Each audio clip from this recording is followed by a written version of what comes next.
Welcome to Unexpected Points. I am your host, Kevin Nicole. I am joined today by Michael-Shawn Dugar. Michael is a writer for The Athletic. He covers the Seahawks. Russell Wilson is in the news. There's some rumblings there.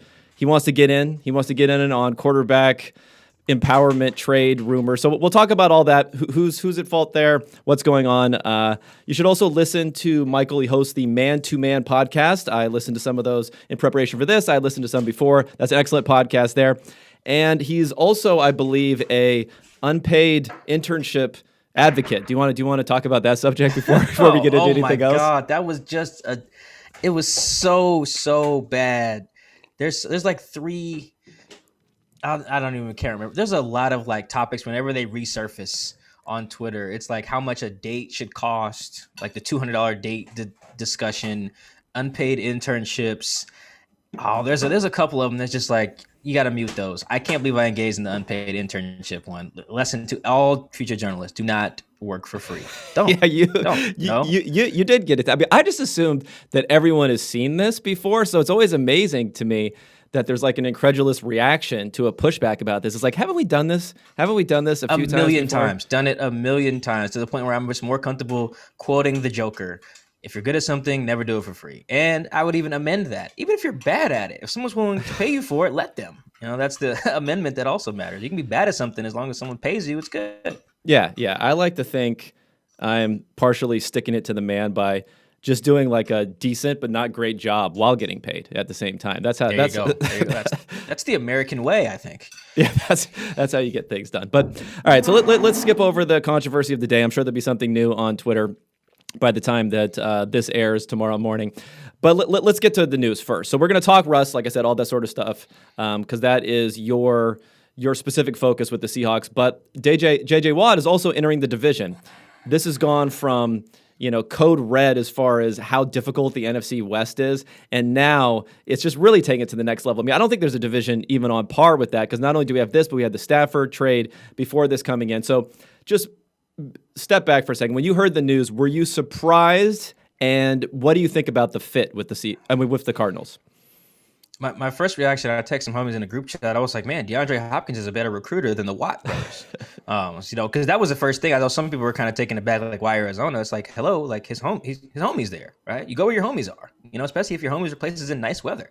We got homies in Chicago, like we can FaceTime. You got a homie in Scottsdale, we can, I'll pull up on you. That made perfect sense to me, regardless of how good the team might be. I think it was yet another reminder of the difficulty that Russell Wilson and the Seahawks have had over the course of Russ's career. I mean, I think the winningest duo or the winningest team since Russell came into the league is the Patriots, right? I think, and the Seahawks are second. Yeah. But look at the division that Russell has had to compete in versus what Brady has had to compete in that time. This is not to say that Brady's not great, but the degree of difficulty is off the charts. Right? I think every team in the NFC West has made the Super Bowl since 2008, I want to say.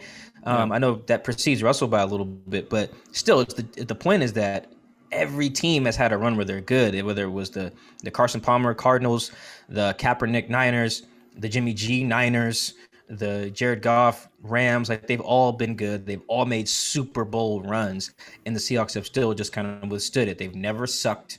They've never picked in the top 10 in that span, whereas their other teams are. I think that'll continue, but like, this is just another example for people to see, like, man, the NFC West has been good for a while. And it's always a dominant team, and the Seahawks are always right in the thick of things. Like, despite the turmoil that's going on right now that we'll talk about, it's really impressive that they've been able to withstand every other team in the division having all pros, and for the Seahawks to still be like churning out winning seasons every year. Yeah. I mean, and now with this transaction, you could say that the Rams and the Cardinals, 2021, maybe this is the best year that they're going to have over the last few years. Maybe they're even peaking a little bit more at this point. You have the 49ers, obviously a ton of injuries there, all of them coming back at the same time.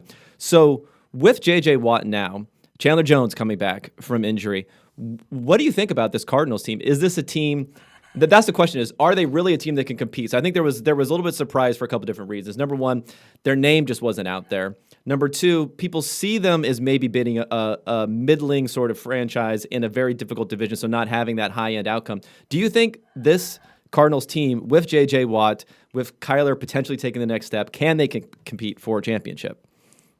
I know some other teams in the JJ like sweepstakes kind of looked more attractive because the division wasn't as strong. But I think like regardless of your division being strong or weak, like if you're Cleveland or even Buffalo, it doesn't matter because you're in the AFC, right? So ultimately, if you want to get to the championship, the Chiefs are there eventually to stop you, whether you play them twice a year or once in January, right? They're just in your way.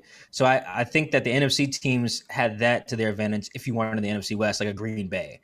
Like there's not necessarily that team that you have to go through like the Chiefs every year. But the weird thing about the Cardinals, and I sent this to a separate group chat, I was like, man, they keep getting better every offseason, but I don't feel like the on-field product reflects that. Like I thought they had a really good offseason last year by grabbing D-Hop. I thought they drafted well. They had added another piece or two that I had just liked. And then I saw them week whatever it was on Sunday Night Football, and I was like, okay, they're like, okay, I guess. I know they won that game, Right. but I just didn't. I didn't feel like super blown away. I thought like the Cardinal D-Hop thing was going well, but their offense was pretty like boring for what I thought it would be when you have Kyler and Cliff Kingsbury and one of the best, if not the best receiver in the league.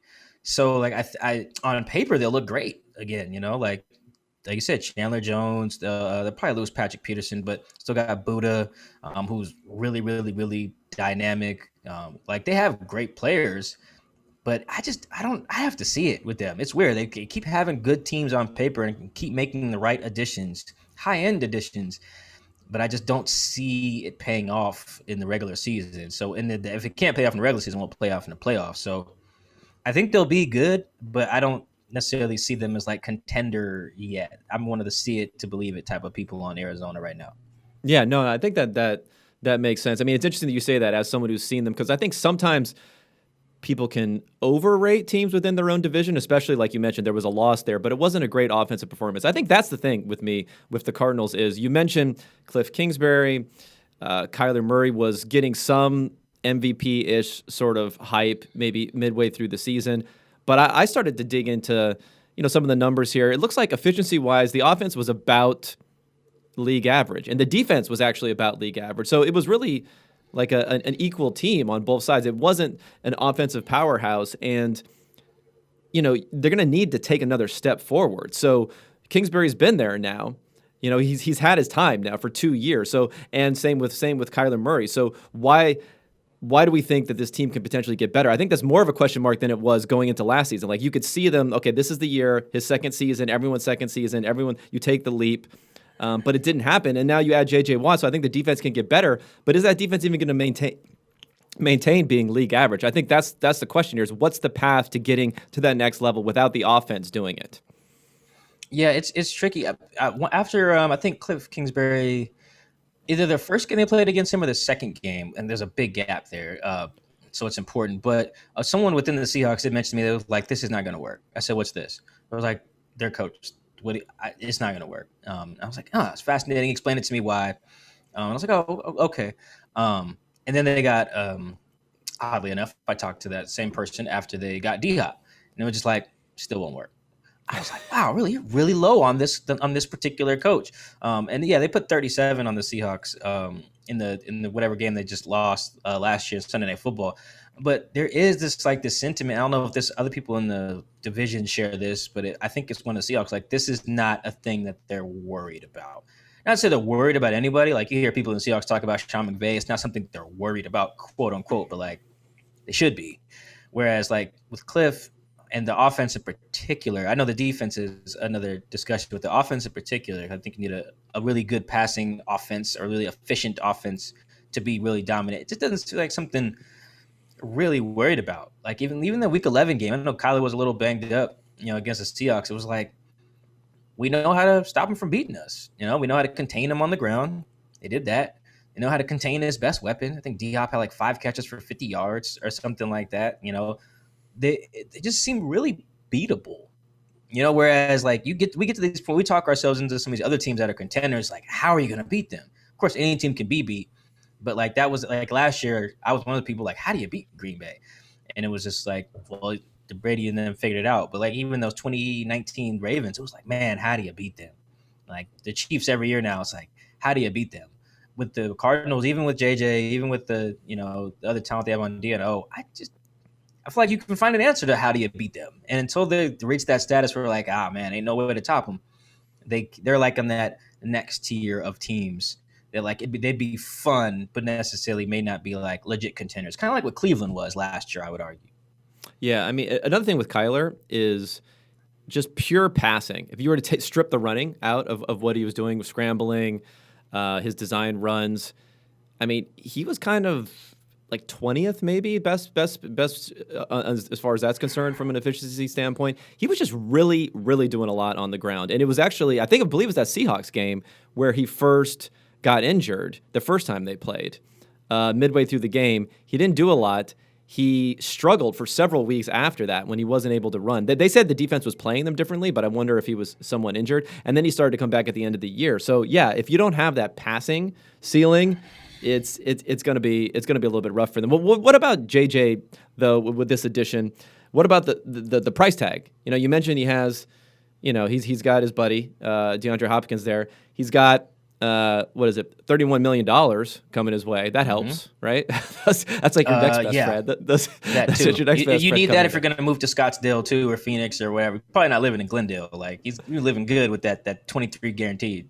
Yeah. And Watt is like one of these guys where if you look back at how much he's been paid, he was never paid like Aaron Donald's going to be paid these next couple of years. Like he was a dominant force. He signed a very long-term contract. I think it was a 6-year, $100 million contract, which sounds really big for that point in time, but he was never quite on that same level. So I'm not quite surprised that he took the money or at least a little bit more money than he probably could have gotten from someplace like Pittsburgh, let's say, to go there.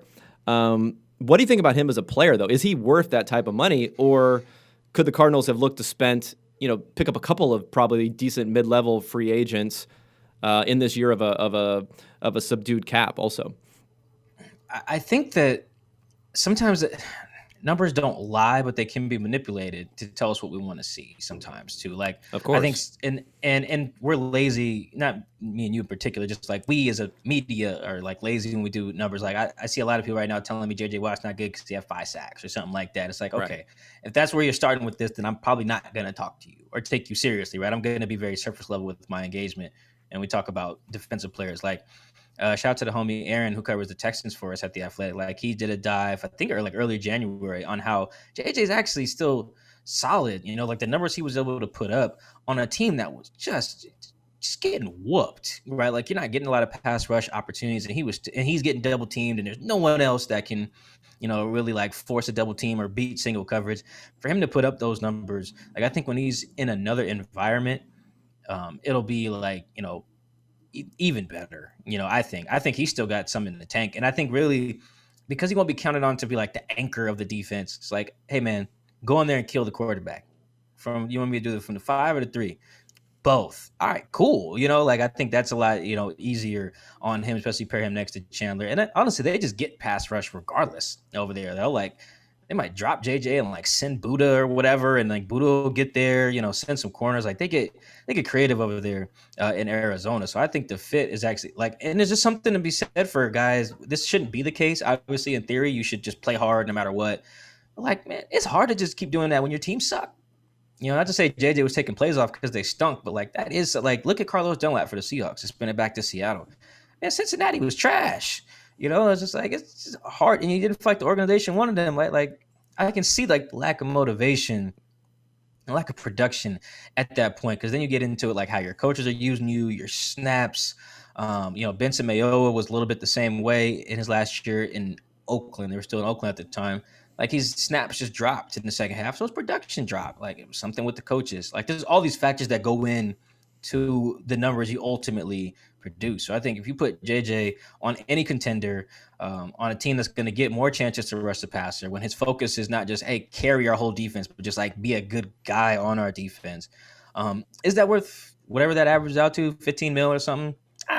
Probably not. But I mean, I'll take 15 mil to go live in Arizona. And I can see why Arizona did it, because like they have to do something to catch up, because they are really behind in a division. And now they got a guy whose ceiling is probably 10, 11 sacks or something like that, in the right scheme, or a bunch of pressures this next coming year. So yeah, I'm really high on what JJ can still do.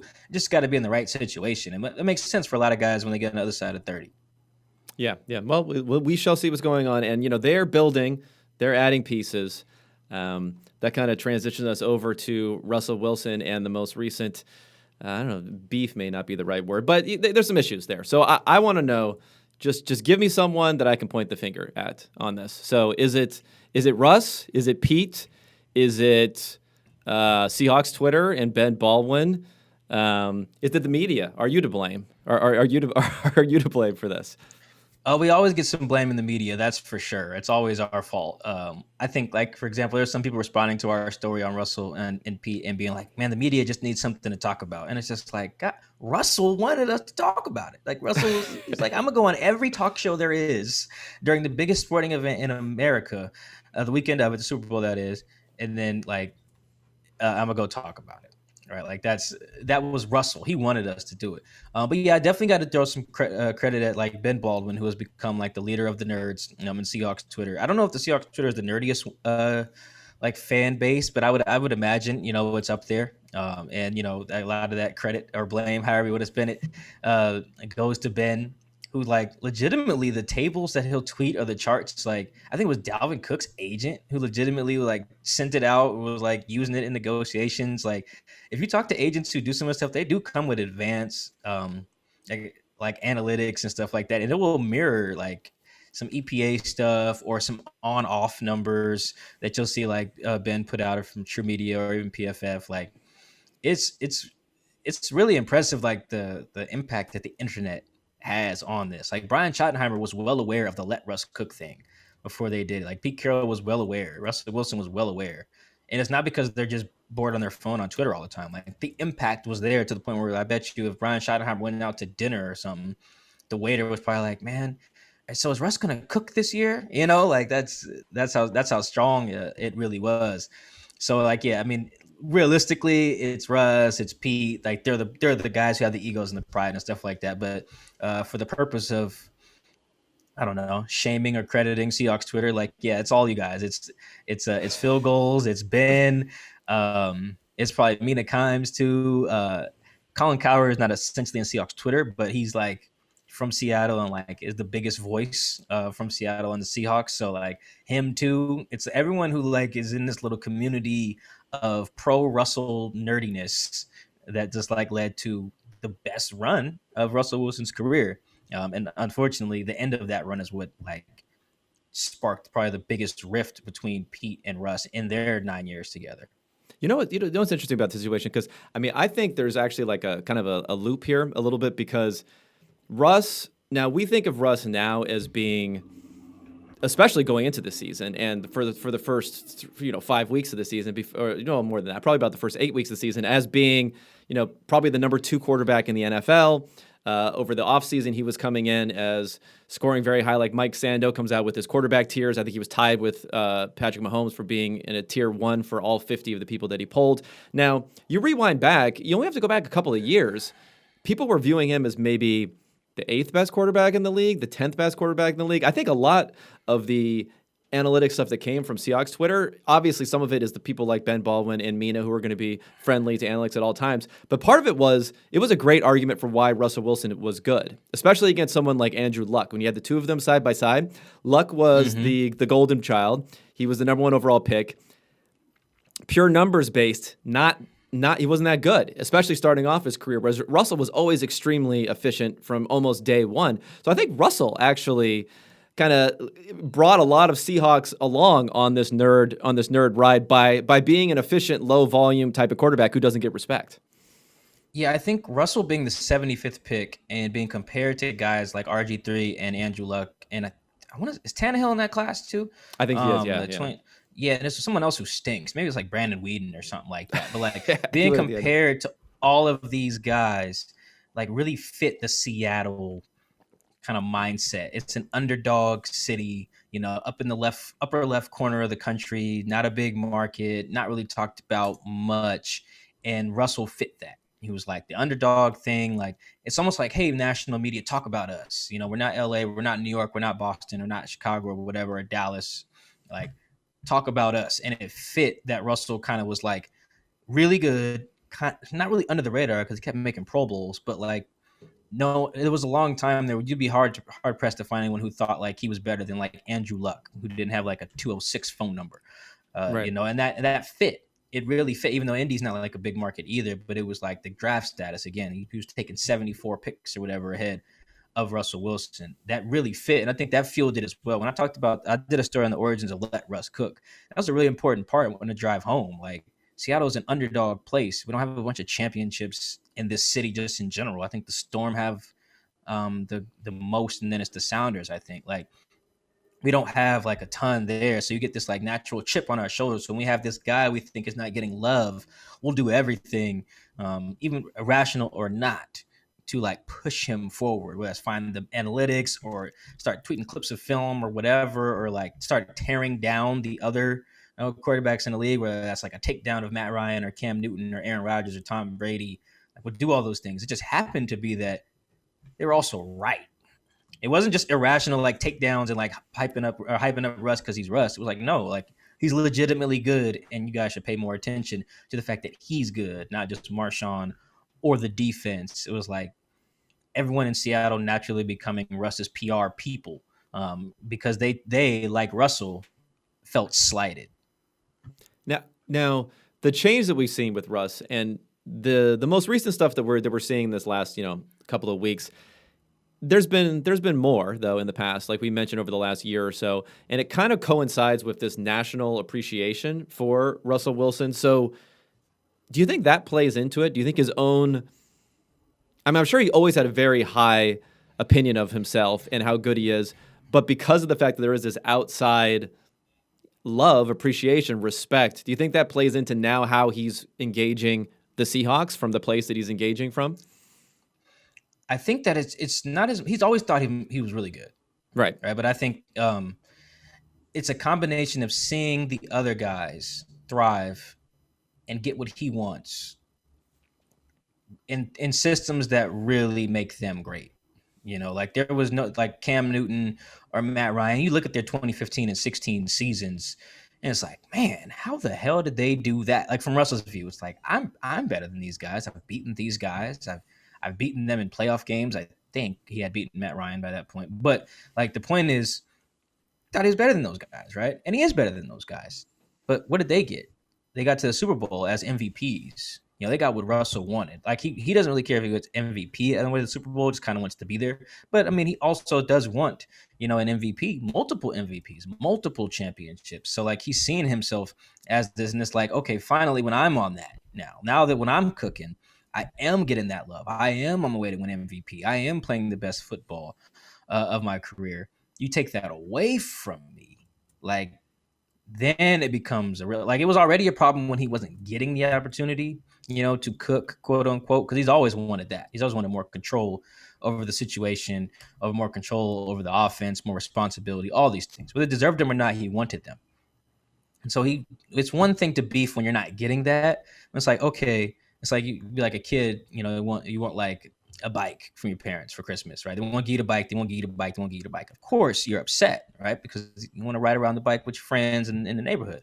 All right, well, so then they give you the bike, and you're riding around, and then you fall off one, scrape your knee, and it's like, I'm taking your bike away. Okay, well, that's a different level of anger now, because now I know what it's like to ride that thing, right? And you've taken that away from me, and so that's kind of where like. Russell, it's not like this is a new beef, but I do think the element of giving him what he's wanted and then taking it away so quickly too, after only 8 games or whatever, like just mid-season switch. I think that more than just the fact that it happened, it's the context behind it that has like gotten us to this point where the quarterback and the head coach, the two most important people in the building, aren't seeing eye to eye. And does the move to Shane Waldron, does it matter who's brought in there? Or as long as Pete Carroll, Pete Carroll is, what he said, that he said he wants to get back to running the ball more. Is there nothing going to satisfy him in that regard as far as who the offensive coordinator will be, who will be calling the plays and so on? Yeah, I never really have thought it matters. And I learned this kind of like after, because I've only been covering the Seahawks since 2017, which is not really that long compared to like some of my peers, but like, it's very clear. It does not matter who these coordinators are. Like, and I don't want to say it's entirely irrelevant. Like, guys will tell you, like, there was a difference between Chris Richard and Dan Quinn and, Ken Norton. Like, I think Bobby's played for all of them, and KJ Wright has as well. So obviously they know there's some differences between those guys, but for the most part, you're playing a version of Pete Carroll's like idea. You know what I mean? You don't have full autonomy. And that's the case on the offensive side of the ball too, even though Pete's known to be a defensive coach. The thing about defensive coaches is they tend to be naturally like risk averse in that way. Like they just believe in playing it safer, just like inherently their belief in how football should work. So no, I've never really thought the OC matters a ton. Like I don't think changing the OC or the defensive coordinator. Like we were having this discussion when the defense was trash in the first half of the season. Like they just weren't playing very well. The numbers were bad. Like I was telling people, like, sure, you can fire Ken Norton, then do what? Hire somebody else who's just going to come in and do what Pete says, or whatever. Like it doesn't really matter. And right now, I think Russell has realized that too. It's like he's had Darrell Bevell, had some success. Bev was throwing it too much, got the boot. They also weren't running it very good in 2017, but still got the boot. Shoddy's doing his thing. They're throwing it too much, gets the boot, right? And it's like, all right, well, hire Shane Waldron. Is Shane Waldron going to come in here right away and piss off his boss? Probably not. No, he's probably going to come in here and run the ball more, right? So if you're Russell, it's like, okay, my beef isn't with the OCs. It's with the guy who's really shaping the offense. And that's something that's hard to quantify. Like if you look at the numbers from this year, after 8 games, they were still like top 8 and early down passing. So you don't see like them going back to the 1950s, but it's more so how it feels behind the scenes. If on Thursday I'm really trying to make sure like when we're working on our passing and you got the guy overseeing the whole practice is like nah, chill out. I don't care what the numbers look like at the end of the day. Like this is still people on the field with brains and egos that have to execute all this. So can Shane Waldron fix all that? Man, I don't know. I doubt it. Like, can Shane Waldron turn water to wine? Like, I don't really know. So I'm not super confident in that particular guy coming in and fixing what's wrong here because I don't think he'll just have the power or the voice to do so. I have to like shade him as a dude. I don't know. I'm only seeing him once on Zoom. But if you look at all that what's ailing the team right now internally, I don't know how you can expect some outsiders to come in and fix it. He's not a therapist, Yeah. And then, Russ has also talked a lot about having a say, having more control, having, being able to influence more of what's going on there.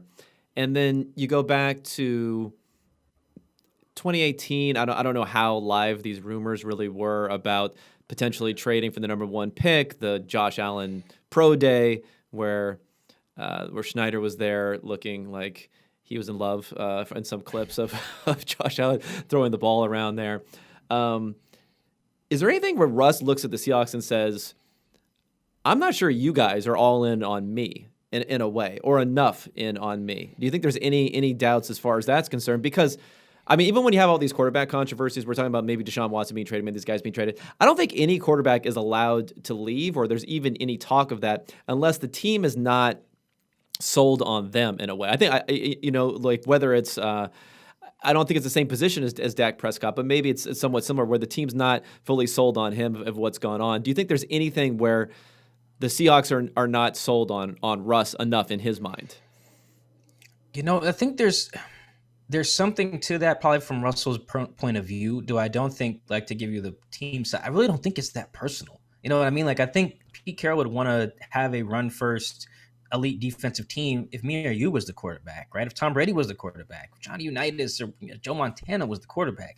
I just think that's kind of how Pete would kick it. It's not personal in that way. It's just like his way of doing football. Right? He did the same thing with like Matt Hasselbeck in like 2010. It was just like, let's scale it back, be safer. Like that's just kind of how, he gets down. But from Russell's view, yeah, you can check out some like breadcrumbs and be like, I led the league in touchdown passes and you were at Josh Allen's pro day. Or I played the whole 2016 season on a bad knee and a bad ankle and was still like a top 15 guy, didn't miss a practice, didn't miss a game. And then you were going to take Mahomes. Now, like, obviously that would have been great for Seattle to have taken him. But, like, if you're Russell, you ain't trying to hear that. So then, yeah, you go to, like, It gets back to Russell's camp that Seattle talked to the Browns about the #1 overall pick again after Russ just led the league in touchdown passes, playing behind a terrible O-line with no run game. So I do think that there's some of that in the idea that like by not being all in on let Russ cook, you're not all in on me, Russell. Again, I don't think it's that personal, and they're probably Russ and his camp is probably a little overthinking that a little bit. But I do think with those things in 2018 or 2017, looking at other quarterbacks, considering Mahomes, Baker, or Josh Allen, it took control out of the Russ's camp's hands. Like if they were going to take Baker, there's nothing Russell could really do if they want to just ship him off, to Cleveland. And I think those things are why Russ has that no trade clause in his deal that came shortly after all those things happened. It's like, okay, do what you want. Do your due diligence, John, Pete. What you're not going to do is catch us off guard. You're not going to take the power out of our hands. If you do want to get rid of us, we're going to have a say in it. And I think that as much as like he probably feels like they're not all in, I think that's an element too. Specifically with the pro day, the trade talks, they're going to take Mahomes. The response from Russell's camp was, you're not going to take power away from us. You're not going to take control of my client situation or whatever if you're his agent. You're not going to surprise us. If there's a trade or a transaction, we are going to be involved. We're going to be in control. I think those two elements are at play as well, if not maybe more so than the Russell viewing that Seattle's not all in on him. Do you think that Russ, in the way he's approached things with his camp, and you mentioned Colin Cowherd and some others, where clearly there's a narrative that's being pushed either explicitly or behind the scenes, which then goes out there. Do you think the way he approaches things is any more, I don't know what the proper word is here, but that he's really trying to work behind the scenes and actively construct something in the media more than any other quarterback would be trying to do? Is he trying to like push something a little bit more than others are? And what is the reaction to that from other players? I mean, clearly there was a different time where Russell wasn't probably where he was seen vis-a-vis the rest of the organization and the team. He wasn't as high of a level back when there was a defensive dominant team where, players came out in the media, defensive players who eventually ended up being traded away or let go. And, there's some disdain there, I think was probably an appropriate word, from defensive players wondering why he was treated in a certain way. Maybe didn't see him as being on that level. Is there any issue with teammates? I think that to answer the first part, I think there is like a narrative being pushed. Like if you look at a lot of the stuff, like go through my timeline between like February 5th or 4th and when our story comes out, and look at all the stuff I'm retweeting from like a Cowherd or a Lockenfora or a Brandon Marshall or a Nick Wright or whoever, Dan Patrick. It's all relatively, I'm not saying they're all in on it, but it's pretty anti-Pete. Like if you're running a presidential campaign and running Russell against Pete, it would sound exactly like it. It's all like, I even saw the other day, I think like it was on Cowherd's show. It was like, instead of let Russ cook, it's like, we should do like put heat on Pete. And it was just like, okay, that's like explicitly anti-Pete. You know what I mean? Like whether that's right or wrong, I don't necessarily care, but I'm not going to ignore that. Like there was no, from the time of the Super Bowl to the time our story came out, there were very few national people with a pro-Pete sentiment. Now there were. I went and looked for them. There were people who like Russell Wilson causes his sacks and all that stuff like that. So are we saying like existed. The heat on Pete? You think there's like a boardroom full of people sitting around Russell Wilson and they're like pitching things to him? They're like, heat on Pete. It's like, yes, that's it. Let's roll with that. I can't get into the evil genius mind of it, but I feel Cable like Thanos is showing videos in the corner and they're like, okay, let's leak that one to someone else and go out with it. So yeah, I don't know the full, like I think like someone who else has had all their stuff too. I think it was like Lockenfora has had all their stuff. And again, like I don't do what you got to do. I don't care. I'm just saying we can't ignore that stuff. I'm not saying any of that is good or bad. I legitimately do not care. But I cover the Seahawks, right? I can't ignore what looks like a very pro Russ push, from people who have mouthpieces. Like that's important for me to pay attention to. I would do the same thing if it was Bobby Wagner or KJ Wright or Shaquille Griffin or whatever. Like you just have to kind of pay attention to those things, and just like it's not a freaking coincidence. I don't think so. I do think there's like a pro sentiment that Russ wants out there. And honestly, for Russ, it's not that crazy. He's controlled his narrative since he entered the league, right? Like how he's branded himself. Like I think his clothing line is called like the Good Man brand. Like come on, man, that's explicit in there, like what you're trying to sell. Whether it's him as a family man or a father or, as a quarterback or whatever. Like Russell has always been in control of his own um, narrative and his own public perception. There's a Rolling Stone piece from 2015 that like dives deep into like how he's always branding. Jason Jenks, who wrote the story with me, has an article I think titled "Why Russell Wilson Behaves Like Someone's Always Watching." Like it's not new for Russell to like control his narrative. Now, what's different, I think, is when you're doing it towards the coach, which people may feel a way about that. They might not, like on the team. Now, when you do it towards the players, if you got there like, I'm tired of getting hit, and you feel a line, you're like, hold on, okay. It's one thing for you Russ, to go out there and like hit us in the O-line group chat and be like, guys, 2020 wasn't good enough. Let's get right in 2021. Go Hawks. No, that's different. You go out there and say that same sentiment though on a Dan Patrick show. Ain't nobody trying to hear that. Like that matters. Sometimes it doesn't matter whether you have a point. You're dealing with other grown men and their feelings. If you're an O-lineman, you're probably your girl or people back home hitting you like, hey, you see what Russ said, y'all trash. Like that stuff matters. Now, will it matter to the point of like it being like the scene in The Longest Yard where they just stop blocking for Adam Sandler? Well, probably not. No. But I do think that stuff does have some effect, and it may be as simple as Russ having a conversation with those guys when they report for OTAs or whatever. The conversation definitely needs to be had because even if you're the worst O-lineman in the league, you don't want your quarterback going out there and saying that. Yeah. Say it to me. Say it to me that I'm the worst, and you want me to get better, and let's talk about it as men. You go out there and you basically gossip on it.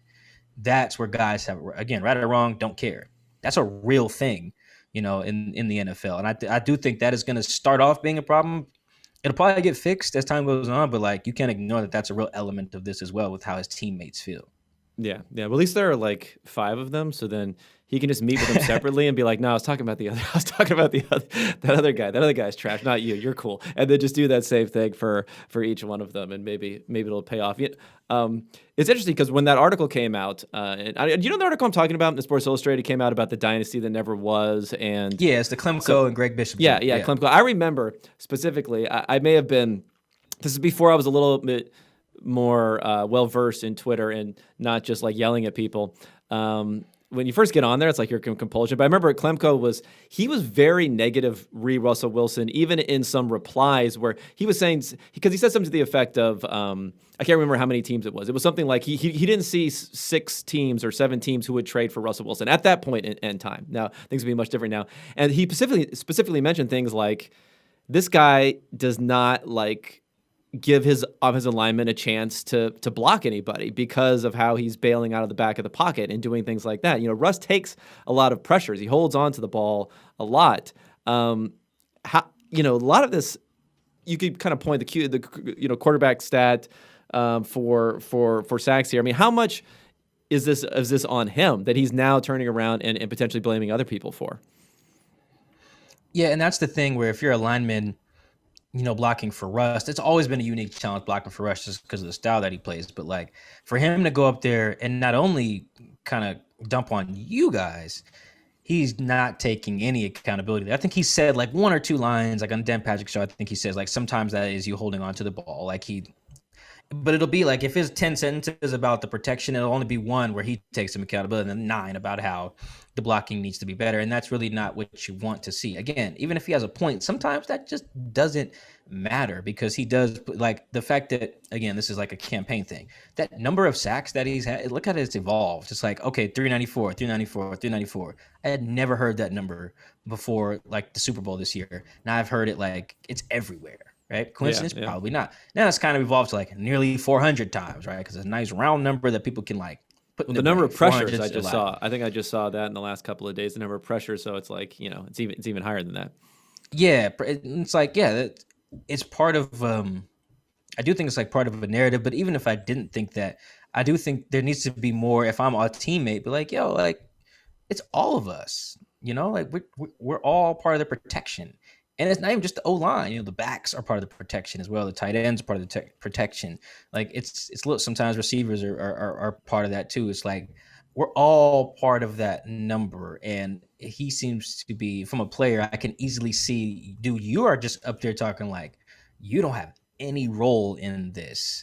And I know 100% know that his teammates do not feel that like they're the only ones to blame for like a sack. One day I was in the locker room. I can't remember what year it was, maybe 2018. And I wasn't even interviewing anyone. I was just kind of going to O linemen, going to their lockers, and just talking. I was like, guys, what what causes a sack? I think that was like my general question. And there were so many interesting answers. I didn't record any of this, so I can't like recite it, but I was just like, what goes into that? And I was getting some really honest answers, probably because I wasn't recording, which is ironic. But I was like, yeah, sometimes it's us. It was like, sometimes we just get whooped. That just happens, right? We're out there every play. Like we're out there every play, maybe 68 plays in a game. We have one bad one. We suck that day. And that defensive lineman was great because he had that one play where he beat me. There's that. It's like sometimes our play call just stinks. They had something better. Sometimes we blow, miscommunication up front. Sometimes the quarterback holds on to the ball too long. Sometimes the quarterback miscommunicated with the center or the blah, blah, blah. Sometimes they just send more than we got. Sometimes the back gets blown up. The tight end gets over. It was all these different things. And it's just like, there's so much that goes into that number. So to simplify that, and I know coaches feel the same way. Like if you're somebody who was talking to Klimko for that story, if you're a coach, you're probably like, yo, man, go put out there that Russ is holding the ball too long, blah, blah, blah. Like it's a real thing. But what Russ has done, again, this goes to the control. He's done a good job getting out in front of that and being like, no, no, no. Protection is the issue. Go get me better dudes. And because he has a point, it's a lot easier to push that. But it really is not just that simple. Two things are true. As I'll close this out. Two things are true. Russell plays a style of football that lends himself to a lot of hits and sacks and pressures. 100% true. Don't care what Russell has to rebuttal. That's just a fact. Two, the Seahawks have been really bad at putting O-linemen around him for 9 years. That's true as well. No matter what Pete Carroll or John Snyder would say, it's true. Like, look at your guys. A lot of them haven't been very good, and your quarterback pays because of it, and so does your whole offense. So because those two things are true and everyone's right in this situation, I think that is also kind of how we got to this place where we're all wondering, like, what the hell happens next? Because no one necessarily has to admit they're wrong because, like, in a weird way, they're not. But to move forward, someone does have to admit some level of fault to move forward. Yeah. I mean, I think I've heard you say this, and I think it's probably the case. It's like, I mean, they're going to have to move forward probably this season, right? There's just not a logical trade route. It's a huge cap hit. They're a team that is just made moves like the Jamal Adams trade to compete now. I don't think they're going to want to, rebuild or start over with a rookie or any of those sorts of things. So they're going to have to go forward. Let's say this season, like what's going to have to happen this season so that next offseason, where there really is a chance that he's going to want to go, that doesn't happen? Is it just going to be the results? Is it going to be what happens? Is it going to be what they do in free agency and what they do in the draft to, after the last couple of years in the draft? I mean, let's look at here. Jordan Brooks in the first round. They took Taylor to defensive end in the second round. They took LJ Collier, a defensive end, a safety. They did get DK, but again, that was their second round pick. So they're kind of waiting around to start spending some of these things that are going to help Russ out. Do they need to invest a lot more on that side of the ball this offseason, being somewhat hamstrung from the fact that they gave up those picks for Jamal Adams? I think the process is really important here. Like, just making Russ feel like he's involved in it, and honestly, bring him in the draft room, have him grinding some tape. I mean, shoot, if he's willing to, but I really just think like, because they've been so bad at the O-line thing for a while, like, it can't hurt to get your quarterback's input. That doesn't mean, he needs to grind tape of all the free agent centers right now. Like, does he need to do it? Not necessarily, but if he's got a guy in mind, sure, go watch some tape on the guy. Let him figure it out. Before you make a signing, maybe call Russ. Like, hey man, we're getting real close to a deal with, say the Bills cut their guy. I think Mitch Morse. I want to say. Let's say they cut him. All right, it's like, hey, we're thinking about this. Blah blah blah. And it's like, hey, before you do that, like, I think you should really take a look at Alex Mack. Sure, man, take a look. But if you're like, we're just gonna go with Mitch, it's just like, okay, even if you're right on that, like, how Russ feels about the situation and the process should matter to some extent. Now, that's a lot easier for me to say because I'm not like privy to all the information they have of how the process goes and all these things and contract negotiations and draft picks and whatever and pre-draft visits. But like, for the most part, I don't think it's that hard from the personnel side to make Russ feel like he's involved in the process. That's it. Like, it's just a conversation he wants. He doesn't want to be out here scouting every lineman and going to every pre-draft meeting. No, and be on every Zoom call for every lineman. Hell no. He's too busy. He's swimming with sharks, right? Like, he's having fun living his life. That part, I think, can be settled relatively easily. It's the offensive philosophy that is going to be tricky because, like we talked about, Pete controls everything. It's his baby. Shane Waldron is going to run what Pete says to run.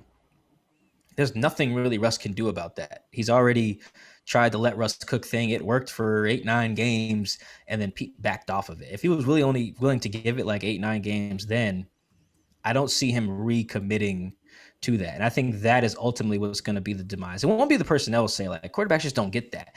But they should get some say in how the offense is run. It's like, dude, you are the offense. Like, you touch the ball every play. You're the only guy, who outside of the center that touches the ball every play. So, like, he should have some say there. And because I don't think he will, that's why I think this is trending towards divorce. I know people have felt that I've been all doom and gloom saying I don't think how Pete and Russ can coexist. It's like, I'm serious, man. Two dudes they're just different. Two different dudes who want control, and only ultimately one guy can have control. And I think at the end of the day, it's probably going to be Pete Carroll. Now, was I wrong about the fact that you think it's this season's probably going to go on with Russ in the fold? Oh yeah. No, this season for sure. No, yeah. I think okay. All right. Well, this season they will. They'll give it a shot. Yeah. Next season, I don't know. This season they got to give it a shot. Can you give me a highly not high confidence here, but a number? Like, what do you think is the chances that Russ is gone next offseason? 50-50? Better than that? Or do you have like a tipping point for how far they have to go? Is that going to make the difference? Oh, I do have that. Super Bowl. Super Bowl. So you Super Bowl or bust? Yeah. Okay. You maybe could get, like, if they were to narrowly lose the NFC title game, perhaps in a way that, like, is not due to the offense. Let's say, like, the defense gives up a drive or something like that. And it's just something where if you're Russell, it's like, well, we did our thing or whatever. I think that's a possibility. That also might depend on who they lose it to, though, because, like, let's say you lose it to the Bucks, that just might infuriate Russ in a way where he, like, just takes all of his stuff and moves out of the city of Seattle. But I think Super Bowl is where you got to get to. And the reason I'm so low on the idea of Russ being the quarterback in 2022 is because I don't think they will get there, because I do think the hire of Shane Waldron was to double down on Pete Ball. For better or worse, I just kind of think that's what it's going to be. And the reason I don't think Pete Ball will get them where they want to go is that most people have kind of come to realize when you want to play the Pete Ball, you want to run and play elite defense, you need elite defense. It's not just like a luxury. You need your defense to be elite if the ground game is what you're going to hang your hat on offensively. Whereas if your passing game is what's the elite thing, it lessens the burden of what your defense can probably just has to be like league average, maybe. Honestly, whatever the Chiefs were, to be honest, like that's probably what you have to be. Like league average, right? That's whereas if you're going to be like the Browns and do what they do and win, or like the Titans and do what they do and win a championship, you need some studs over there. And defense is just not that sustainable year to year in terms of being elite. So I just don't think that's the best way to go about it. So like I do think Seattle's defense will be very good in 2021, actually. Like they're bringing all back the pieces that they need. I think they just need to re-sign KJ, right? But I don't think it'll be elite enough to complement a run-first attack. I think you'll see a lot of Russell throwing a bunch of fourth quarter touchdowns, trying to rally again, doing what he hates doing. And it's unlikely they get back to the Super Bowl. So if that's the case, I just don't know how they can continue to coexist when they can't agree on the end of the year on why they didn't reach the Super Bowl. Like if Russ gets to the end of the year and he's like, well, I don't think our protection was very good. And Pete's, assessment of the situation is, well, nothing a good run game can't fix. It's like, well, okay, that's one of you guys has to go because you can't both necessarily be right in your priorities and move forward. Yeah, well, I mean, Russell has been a fixture there in the Pacific Northwest for a while. It's wild to think that he could be gone, but, most of these quarterbacks, by the time that they're done, they do end up somewhere else eventually, even the great ones. So, it'll be it'll be a good offseason, keeping you busy during the offseason. Maybe you don't want to be so busy during the Yeah, it just offseason, depends but on the busyness. Like I like to what I hate, and this is why I like that we were able to report something and then everyone react to us.